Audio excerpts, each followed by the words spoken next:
उन लोगों का क्या हुआ जिन्होंने 80,000 वोट दिया था, किसी को 90,000 वोट दिया था, भारतीय जनता पार्टी से लड़ के दिया था? तो वो लोग तो माफ़ करने वाले हैं नहीं। हमारे तेजस्वी प्रसाद यादव अगर माफ़ भी कर देंगे उन सदस्यों को, तो जो महान जनता है वो महान जनता माफ़ नहीं करने वाली। अब देखिए, कहीं ना कहीं एक बड़ी साजिश हुई है, एक बड़ा प्लेटफॉर्म बना, एक बड़ा काम इस पर किया गया, होमवर्क किया गया। हमारे विधायक को, कांग्रेस के विधायक को तोड़ा गया है, उनको अलग किया गया। मैं तो अपनों ने लूटा, गैरों में कहाँ दम था, मेरी किश्ती थी डूबी जहां पानी कम था।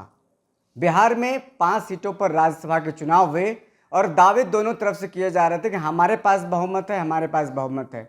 महागठबंधन ये दावा लगातार कर रहा था, वहीं एनडीए गठबंधन भी लगातार दावा कर रहा था। और अब जो रिजल्ट आया है, चौंकाने वाला रिजल्ट कहें या फिर ये पहले से तय था, एनडीए की प्रचंड बहुमत से जीत हुई है।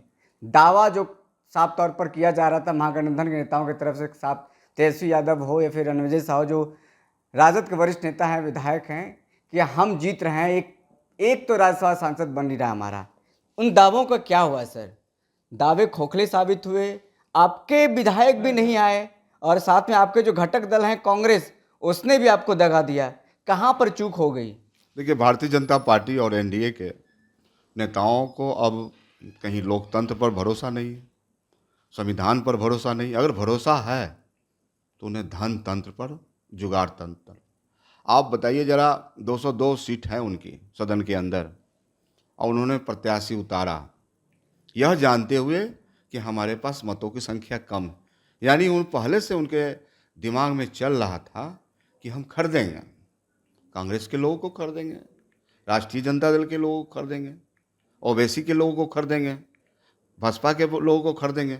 यानी कि खरीदने की जो उनका परंपरा रहा है, जो संस्कृति रहा है, बिहार नहीं कई राज्यों में आप जब देखेंगे, महाराष्ट्र में उसी प्रकार से उन्होंने किया, राजस्थान में किया, मध्य प्रदेश में किया, कई स्टेट में उन्होंने काम किया।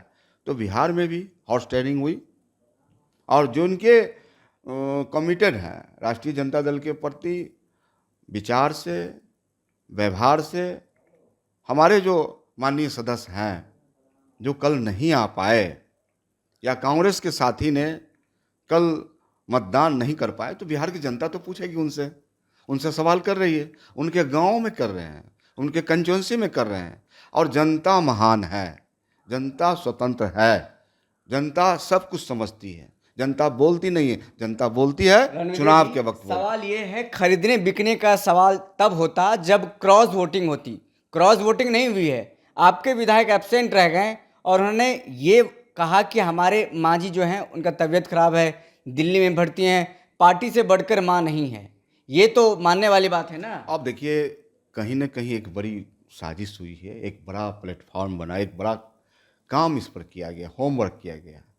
हमारे विधायक को, कांग्रेस के विधायक को तोड़ा गया है, उनको अलग किया गया है। चाहे कारण कोई हो, हॉर्स ट्रेनिंग हो या किसी का टॉर्चर हो, किसी के साथ ज़बरदस्ती हो, लेकिन ये हुआ है। और बिहार की जनता उन माननीय सदस्यों को कभी माफ़ नहीं करेगी।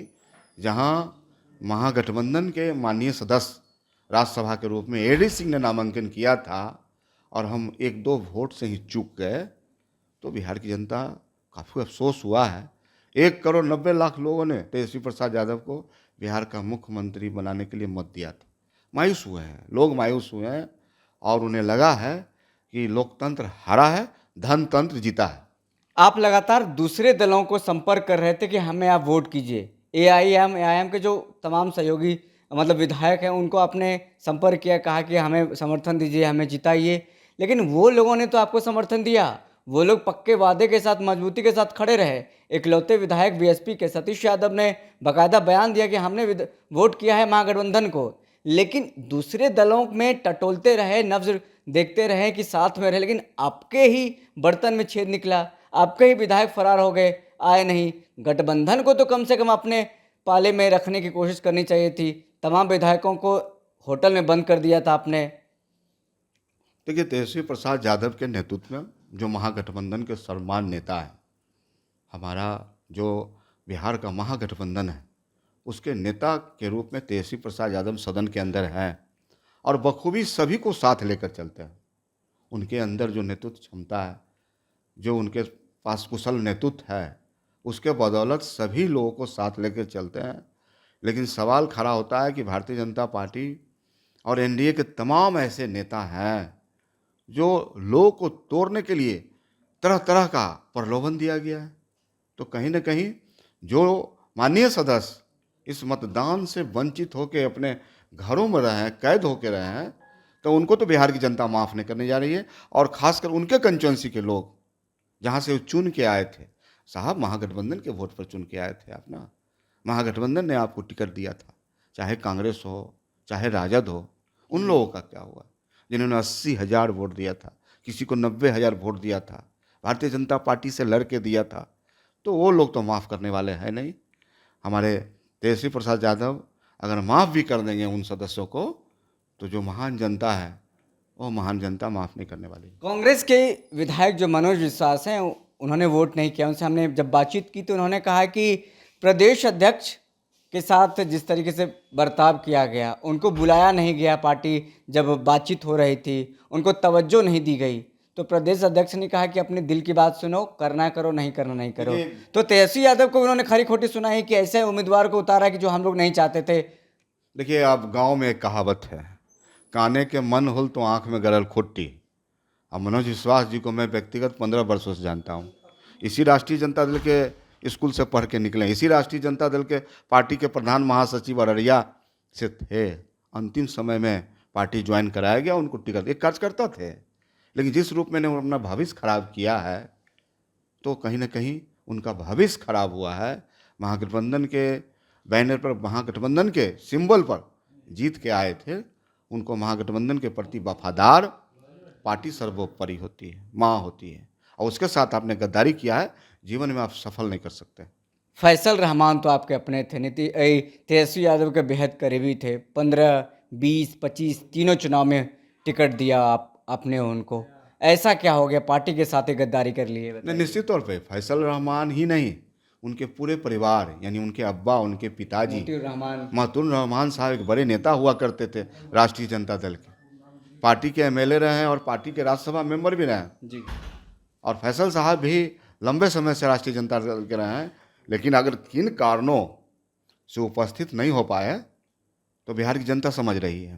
क्या अमित शाह ने डराया धमकाया? सम्राट चौधरी कहते हैं कि सबका हिसाब मेरे पास है, सबका काला चिट्ठा मेरे पास है। क्या उनका भी काला चिट्ठा उनके पास था? अमित शाह ने डराया उनको? भारतीय जनता पार्टी में इसी जादूगर है, कलाकार है, लोगों को धमकाने में, लोगों को एक्सटॉर्शन करने में, लोगों को खरीदने में, लोगों को प्रलोभन देने में।